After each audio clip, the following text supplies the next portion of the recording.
own business trying to pave a routine street pothole, only for a giant human hand to suddenly appear from the clouds and flood the entire crater with thick, heavy cement, burying a poor worker right up to his neck. From sloppy liquid fixes that completely trap the crew to slippery black oil spills that accidentally turn the workers into glistening obsidian statues, these miniature builders are constantly at the mercy of the whimsical, clumsy chaos of the colossal world around them. Even when a simple portable fan is brought in to cool down sweating miniature car people, the sheer wind force creates an accidental blizzard, proving that life on a microscale is a daily survival test.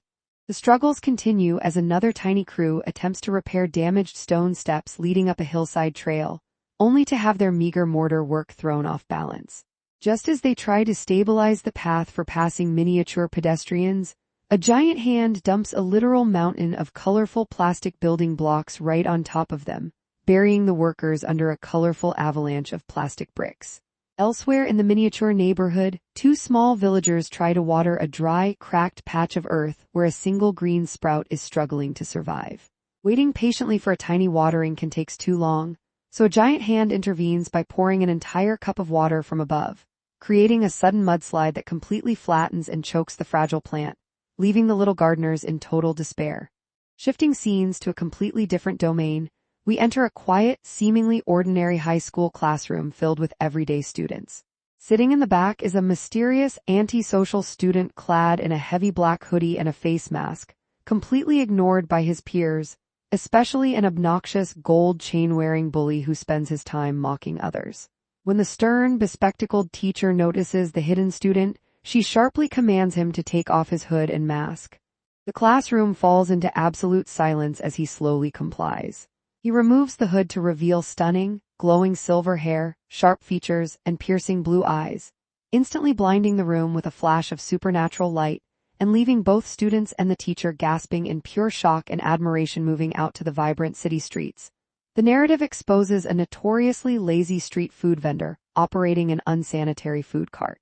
Shockingly, he uses his own bare feet to manage ingredients and hold utensils while casually smoking a cigarette right over the food displays.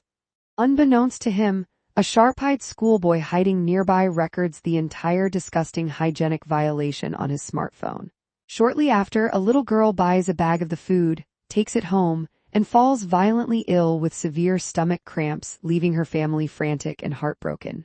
Enraged by the blatant negligence, the victim's father takes the smartphone evidence, marches straight to the food cart, and smashes it to pieces with a baseball bat. The terrified vendor is forced to drop to his knees and beg for mercy in front of an angry crowd, delivering a swift and satisfying dose of street-level karma. Creativity and imagination take over as a young boy discovers broken, discarded plastic action figures and mechanical monster toys tossed into the trash. Instead of throwing them away, he brings them to his workbench, using superglue, fine detailing tools, and precise touch-ups to restore the battered robotic creatures to pristine condition. Once fully repaired, these mechanical toys come alive in imaginative backyard turf wars. A sleek, multi-jointed robotic snake battles fiercely against an armored mini-monster beneath towering blades of grass and glittering crystalline rock formations, turning ordinary backyard dirt patches into epic cinematic arenas where craftsmanship and storytelling collide. Back inside a cozy suburban home, a mother and her older children prepare to head out to an amusement park, leaving their youngest little boy behind because he is deemed too small to join.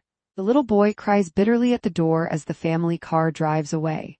Meanwhile, deep in a whimsical forest microworld, an adorable baby made entirely of translucent red grapes is enjoying a snack when a blue bird accidentally pecks a series of small holes into its grapeskin head. Panicked by the leaking juice, the grape baby runs to a mirror, only to find its entire head covered in tiny holes. Luckily, a friendly blue-furred pig creature comes to the rescue with a special sealing cream, patching up the holes and restoring the baby grape to perfection, leading to a series of playful forest adventures. Inside another household, two young sisters dressed in adorable penguin onesies engage in a hilarious dinner table food competition, fighting over delicious glazed chicken legs and rice bowls with exaggerated comical expressions. The action then shifts to a busy supermarket, where a mother and her daughters experience severe sticker shock at the checkout counter. An exotic gold-flaked luxury ice cream bar scans for an astronomical price, leaving the mother screaming in absolute horror. While she argues with the cashier over the absurd cost, her mischievous younger daughter takes the opportunity to hatch a secret plot with her sister, whispering plans to get revenge on their mother by threatening to demand luxury treats like durian fruit, fried chicken, and fish skin later on.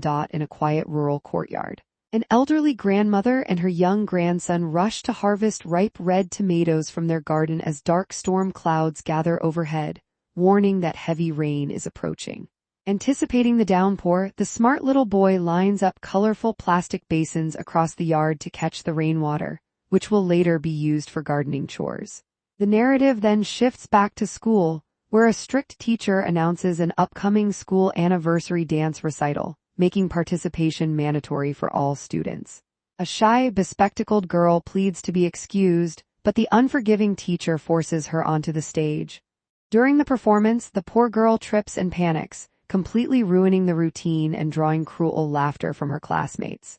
Devastated and humiliated, she vows never to dance on stage again, a promise she carries with her until she grows up to become a beloved teacher herself. Urban etiquette takes center stage as an office worker in an elevator is suddenly corrected by a giant human finger for bad manners, forcing him to clean up his mess with a tissue under the watchful eyes of strict building rules.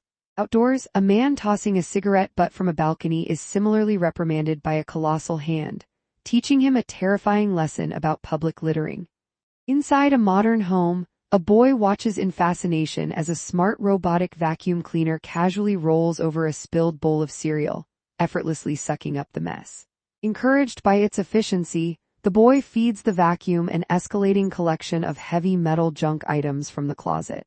With every new piece of metallic debris consumed, the robotic vacuum transforms and evolves, growing larger, sharper, and more menacing until it morphs into a colossal, fully armored combat robot that startles everyone in the living room. The grand finale takes place at a bustling, colorful amusement park, where a chaotic family spots a massive reward poster featuring a lost child and a pig, offering a staggering 70 million reward. Desperate to cash in, the parents drag their dog along to transform it into a lookalike pet, hoping to claim the bounty. However, their greedy shortcut leads them straight into a trap. When they attempt to use water park tickets at the main amusement park gates, strict security guards catch the discrepancy. The penalty is immediate and astronomical, a massive fine for ticket fraud. As the total fines accumulate,